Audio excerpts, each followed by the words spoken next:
भगवद्गीता जशी आहे तशी. अध्याय 18 मोक्ष संन्यास योग. श्लोक क्रमांक 73. अर्जुन उवाच. नष्टो मोह स्मृतिर्लब्धा त्वत्प्रसादान्मयाच्युत स्थितोऽस्मि गतसन्देह करिष्ये वचनं तव. शब्दार्थ. अर्जुनः उवाच.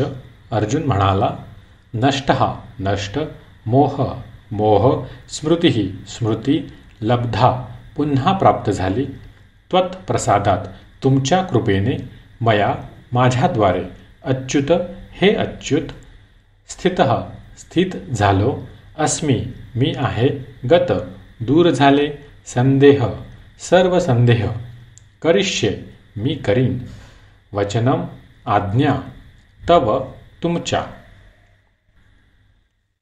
भाषांतर. अर्जुन म्हणाला, हे कृष्ण, हे अच्युत, माझा मोह आता नष्ट झाला आहे. तुमच्या कृपेने मला माझी स्मृती पुन्हा प्राप्त झाली आहे. मी आता दृढ आणि संशयमुक्त झालो आहे आणि तुमच्या आज्ञेनुसार मी कर्म करण्यास तयार आहे. तात्पर्य. अर्जुनाने दर्शविल्याप्रमाणे जीवांची स्वरूप स्थिती म्हणजे भगवंतांच्या आज्ञेनुसार कर्म करणे होय. त्याने आत्मसंयमन करावयाचे असते. श्री चैतन्य महाप्रभू सांगतात की भगवंतांचा नित्यसेवक ही जीवांची वास्तविक स्वरूप स्थिती आहे. या तत्वाची विस्मृती झाल्यामुळे जीव भौतिक प्रकृतीद्वारे बद्ध होतो आणि परमेश्वराची सेवा केल्याने तो परमेश्वराचा मुक्त सेवक होतो. सेवक असणे ही जीवांची वैधानिक स्थिती आहे. जीवाला एकतर मायेची सेवा करावी लागते किंवा परमेश्वराची सेवा करावी लागते.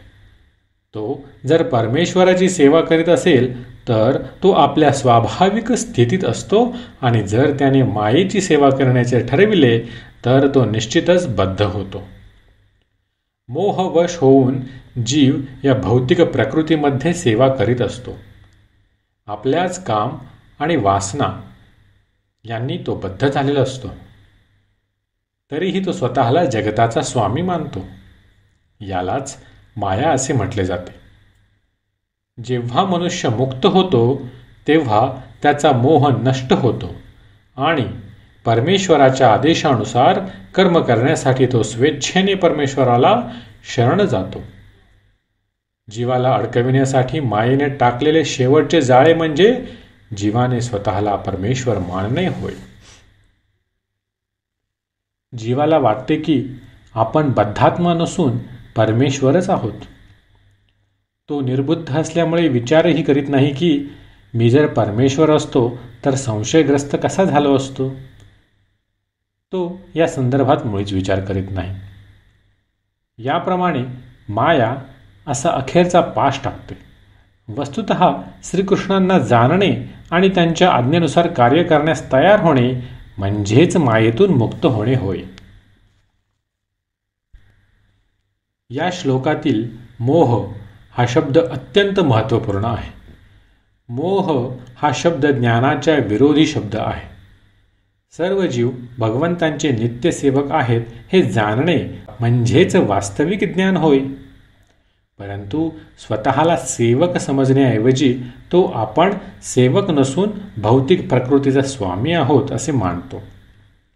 कारण त्याला भौतिक प्रकृतीवर प्रभुत्व गाजविण्याची इच्छा असते. हाच त्याचा समोह होय. या मोहाला भगवंतांच्या अथवा शुद्ध भक्ताच्या कृपेने नष्ट करता येते. जेव्हा असा मोह नष्ट झाल्यावर तो कृष्ण भावनाभावित कर्म करण्याचे मान्य करतो. कृष्ण भावना म्हणजे श्रीकृष्णांच्या आज्ञेनुसार कर्म करणे होय. बहिरंगा शक्तीने मोहित झाल्यामुळे जीव जाणत नाही की भगवंत हे पूर्ण ज्ञानमय आणि वास्तविक प्रभू आहेत. आपल्या इच्छेनुसार ते भक्ताला काहीही प्रदान करू शकतात. सर्वांचेच मित्र असतात आणि भक्तांविषयी त्यांना विशेष प्रेम असते.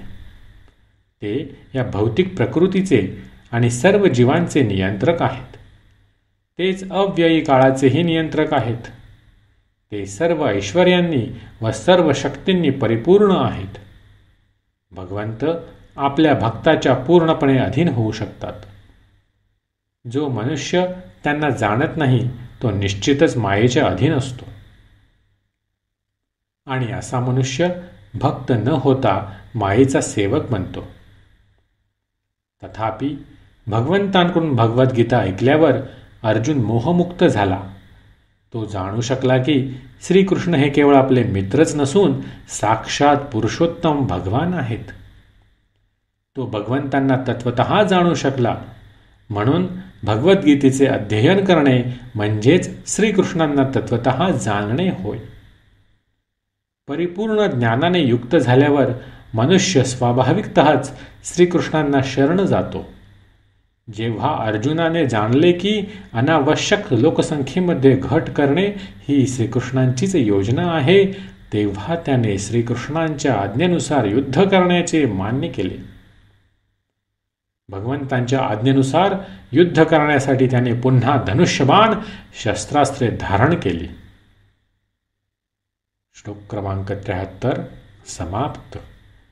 हरे कृष्ण कृष्ण कृष्ण हरे हरे, हरे राम राम राम हरे हरे.